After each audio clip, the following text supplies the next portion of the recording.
प्रेम से बोलो सियावर रामचंद्र की जय। पिछले एपिसोड में बालकांड के दुआ नंबर 4 तक का वर्णन किया गया था। आज उसके आगे संत और असंत के विषय में गोस्वामी तुलसीदास जी ने बहुत ही अच्छा चित्रण किया है, जिसे मन लगाकर पूरे वीडियो सुने तो बहुत कल्याण होगा। मैं अपनी देश के नन्हे हो तिन निज और न लाओ बबोरा बायस पली हैं अति अनुरागा हुई है निरामिस बहुत कबहू के कागा। मैंने अपनी ओर से विनती की है, परंतु वे अपनी ओर से कभी नहीं चूकेंगे। कौओं को बड़े प्रेम से पालिए, परंतु वो क्या कभी मांस के त्यागी हो सकते हैं। बंदौ संत सज्जन चरना दुख प्रदौ भय बेच कछु बरना बिचुरत एक प्राण हरि लेहि मिलत एक दुख दारुण तेहि।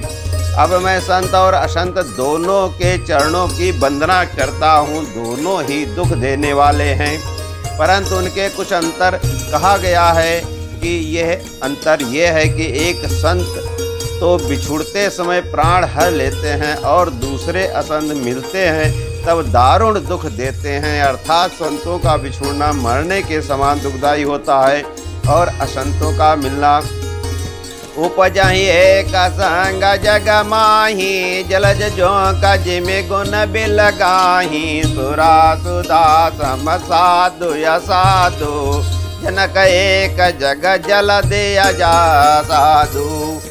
दोनों संत और असंत जगत में एक साथ पैदा होते हैं, पर कमल और जोंक की तरह उनके गुण अलग अलग होते हैं। साधु अमृत के समान मृत्यु रूपी संसार से उबारने वाला और असाधु मदिरा के समान मोह प्रसाद प्रमाद और जड़ता उत्पन्न करने वाला है। दोनों को उत्पन्न करने वाला जगत रूपी अगाध समुद्र एक ही है। शास्त्रों में समुद्र मंथन से ही अमृत और मदिरा दोनों की उत्पत्ति बताई गई है। बल यन बल निज निज कर तोती लहत सुजस अपलोक विभूति सुधा सुधा कर सुरस साधु गरल अनल कलिमल तर साधु गुण अवगुण जानत सब कोई जो जय भावनी कत ही सोई। भले और बुरे अपनी अपनी करनी के अनुसार सुंदर यश और अपयश की संपत्ति पाते हैं। अमृत चंद्रमा गंगा जी और साधु एवं विष अग्नि कलियुग के पापों का नदी अर्थात कर्मनाशा और हिंसा करने वाला व्याघ्र, इनके गुण अवगुण सब कोई जानते हैं, किंतु जिसे जो भाता है उसे वही अच्छा लगता है। भलो भलाई पै लहाए लहाए निचाए में नीच और सुधा सराही अमरता गरल सराही अमीच। भला भलाई ही ग्रहण करता है और नीच नीचता को ही ग्रहण किए रहता है। अमृत की सराहना अमर करने में होती है और विष की मारने में। फल अगुण साधु गुण गाहा उभय अपार उदद अवगाहा सही ते कछु गुण दोष बखाने संग्रह त्याग न बिन पहचाने। दुष्टों के पापों और अवगुणों की और साधुओं की गुणों की कथाएं दोनों ही अपार और अथाह समुद्र हैं। इसी से कुछ गुण और दोषों का वर्णन किया गया है, क्योंकि बिना पहचाने उनका ग्रहण या त्याग नहीं हो सकता। भले उपोच सब बेदेव पजाए गण गुण दोष भेद बिल गाये कहीं भेद इतिहास पुराना विधि प्रपंच गुण अवगुण साना। भले बुरे सभी ब्रह्मा के पैदा किए हुए हैं, पर गुण और दोषों को विचार कर वेदों ने उनको अलग अलग कर दिया है। वेद इतिहास और पुराण कहते हैं कि ब्रह्मा की ये सृष्टि गुण अवगुणों से सनी हुई है। दुख सुख पाप पुण्य दिन राति साधु असाधु सुजाति को जाति दानव देव ऊंच अरु नीचु अम्य सजीवन माहुर मीचु। माया ब्रह्म जीव जगदीशा लक्ष्य अलाच रंक यवनीसा काशी मग सुर सरि क्रम नासा मरुमारब महिदेव गमाशा सरग नरक अनुराग विरागा निगमागम गुण दोष विभागा दुख सुख पाप पुण्य दिन रात साधु असाधु सुजात कुजात दानव देवता ऊंच नीच अमृत विष सजीवन मृत्यु माया ब्रह्म जीव ईश्वर संपत्ति दरिद्रता रंक राजा काशी मगध गंगा कर्मणाशा मारवाड़ मालवा ब्राह्मण कसाई स्वर्ग नरक अनुराग वैराग्य ये सभी पदार्थ ब्रह्मा की सृष्टि में हैं। वेद शास्त्रों ने उनके गुण दोषों का विभाग कर दिया है। जड़ चेतन गुण दोषमय विश्व के न करतार संत हंस गुण गाई पे परिहर बार विकार। विधाता ने इस जड़ चेतन विश्व को गुण दोष में रचा है, किंतु संत रूपी हंस दोष रूपी जल को छोड़कर गुण रूपी दूध को ही ग्रहण करते हैं। अस विवेक जब दे विदाता तब तज दोष गुण ही मनुराता। काल स्वभाव करिय बरियाई बल प्रकृति बस सुख चुकई बलाई। विदाता जब इस प्रकार का विवेक देते हैं तब दोषों को छोड़कर मन गुणों में अनुरक्त होता है। काल स्वभाव और कर्म की प्रबलता के भले लोग साधु भी माया के बस में होकर कभी कभी भलाई से चूक जाते हैं। जो सुधारि हरि जन जे मिले ही दल दुख दोष बिमल जसु देहि। खलहि करहि भल पाई सुसंगो मिटै न मलिन स्वभाव भंगो। भगवान के भक्त जैसे उस चूक को सुधार लेते हैं और दुख दोषों को मिटाकर निर्मल यश देते हैं, वैसे ही दुष्ट भी कभी कभी उत्तम संग पाकर भलाई करते हैं, परंतु उनका कभी भंग न होने वाला मलिन स्वभाव नहीं मिटता है। लखि सुबैस जग वंचक जेवो बेस प्रताप पूजिय ते हो। वगरहि आंत न होय निबाहु काल नेम जिमि रामन राहु।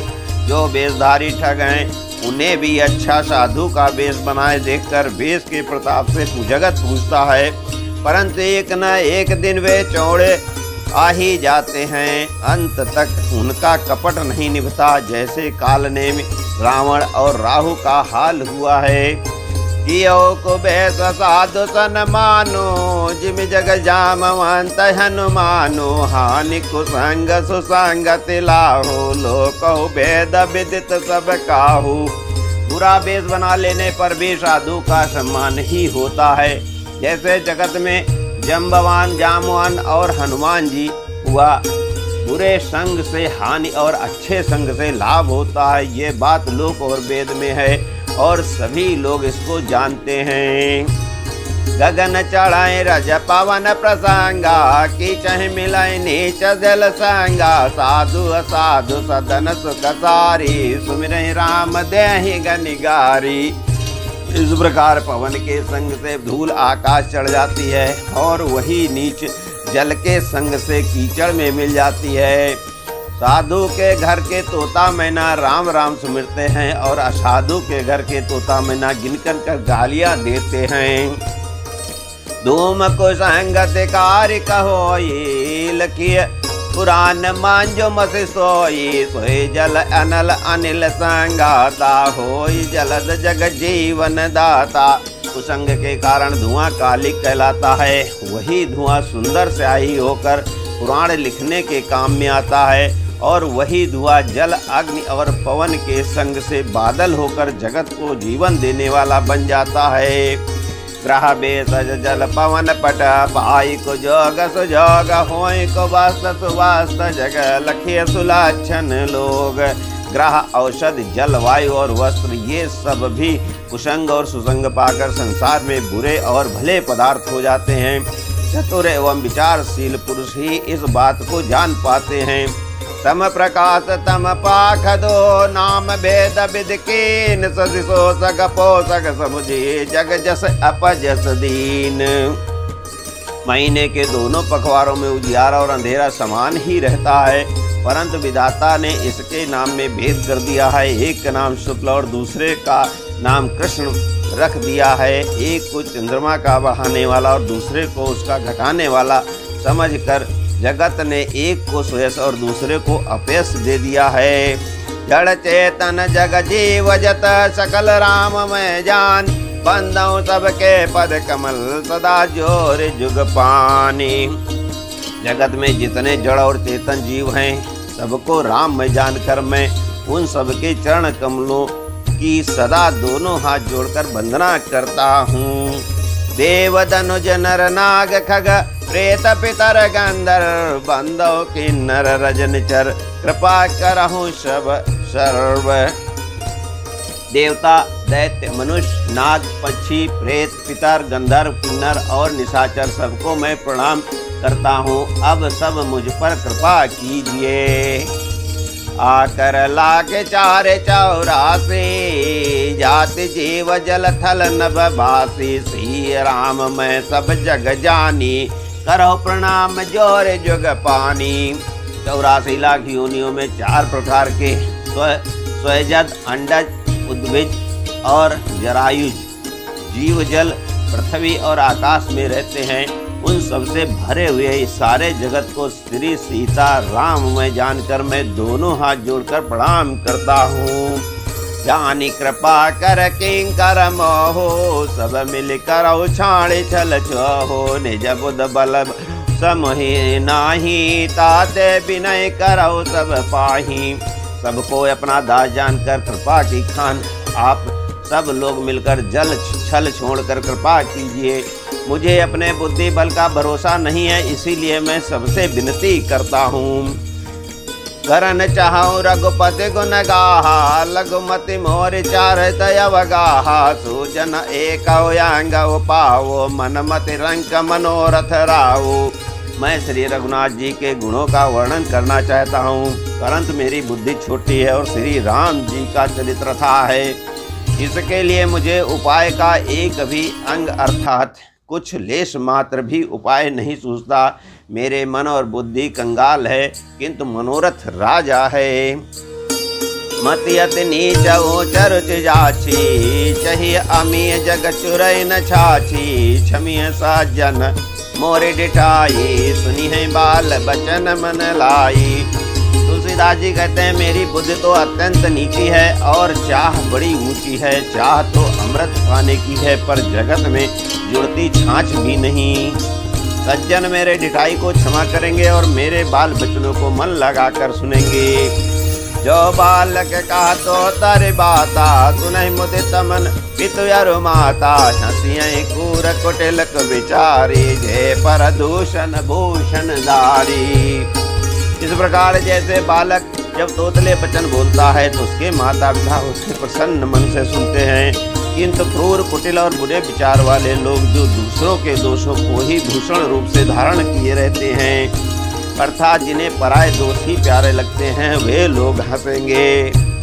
निज कवित कही लागन नीका, सरस हो यथवायत पीका। जय पर बनित सुनत हर साई, ते बर पुरुष बहुत जग माही। रसीली हो और अत्यंत फीकी अपनी कविता किसे अच्छी नहीं लगती, किंतु जो दूसरे की रचना को सुनकर हर्षित होते हैं, ऐसे उत्तम पुरुष जगत में बहुत नहीं हैं। जग बहु नर सर सर सम भाई, जय निज बाड़ी बढ़े जल पाए। सज्जन सुकृत सिंधु सम कोई, देखी पूरा विद बाढ़े जोई। हे भाई, जगत में तालाबों नदियों के समान मनुष्य ही अधिक हैं, जो जल पाकर अपनी ही बाढ़ से बढ़ते हैं, अर्थात अपनी ही उन्नति से प्रसन्न होते हैं। समुद्र सा तो कोई एक बिरला ही सज्जन होता है, जो चंद्रमा को पूर्ण देखकर दूसरों का उत्कर्ष देखकर उमर पड़ता है। बाग छोट या बिलास बड़ करो एक विश्वास, पहिए सुख सुन सुजन सब खल करी हैं उपहास। मेरा भाग्य छोटा है और इच्छा बहुत बड़ी है, परंतु मुझे एक विश्वास है कि इसे सुनकर सज्जन सभी सुख पावेंगे और दुष्ट हंसी उड़ाएंगे। कल प्रयास होय हित मोरा, काक कहीं कल कांड कठोरा। हंसई बकदा दुर्चात कही, हंसई मलिन खल बिमल बत कही। किंतु दुष्टों के हंसने से मेरा हित ही होगा। मधुर कंठ वाली कोयल को कौवे तो कठोर ही कहा करते हैं, जैसे बगुले हंस को और मेढक पपीहे को हंसते हैं, वैसे ही मलिन मन वाले दुष्ट निर्बल वाणी को हंसते हैं। कवि तरस कनत राम पद ने हो, तिन कहाँ सुगध हास रस ए हो। भाषा बनित बोर मति मोरी, हंसबे जोग हंसे नहीं खोरी।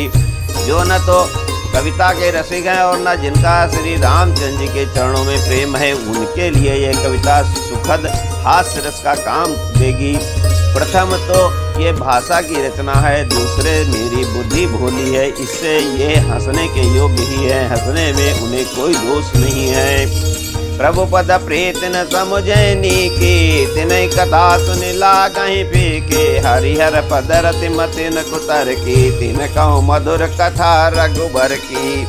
जिन्हें न तो प्रभु के चरणों में प्रेम है और न अच्छी समझी है, उनको ये कथा सुनने में फीकी लगेगी। जिनकी श्री हरि और श्री हरि के चरणों में प्रीति है और जिनके बुद्धि कुतर्क करने वाली नहीं है, जो श्री हरिहर के भेद की और ऊंच नीच की कल्पना नहीं करते, उन्हें रघुनाथ जी की ये कथा बहुत ही मीठी लगेगी।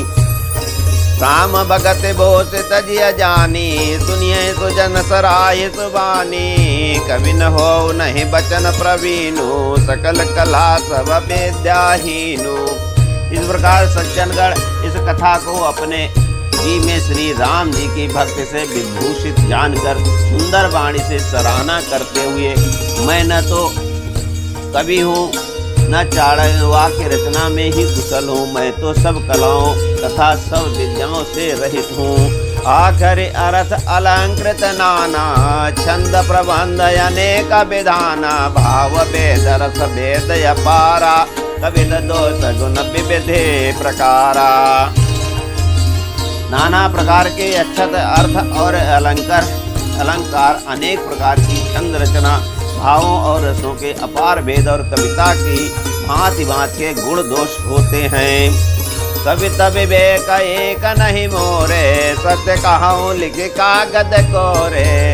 इसमें तो काव्य संबंधी एक भी बात का ज्ञान मुझ में नहीं है, ये मैं कोरे कागज पर लिखकर शपथ पूर्वक सत्य सत्य कहता हूँ। बनित मोर सब गुण रहता, बेस विदित गुण एक। तो विचार सुनिए सुमित जिनके विमल विवेक। मेरी रचना सब गुणों से रहित है, इसमें बस जगत प्रसिद्ध एक गुण है, इसे विचार कर अच्छी बुद्धि वाले पुरुष जिनके निर्मल ज्ञान है, इसको सुनेंगे। बोलो सियावर रामचंद्र की जय। इसके आगे का वर्णन अगले एपिसोड में किया जाएगा। धन्यवाद।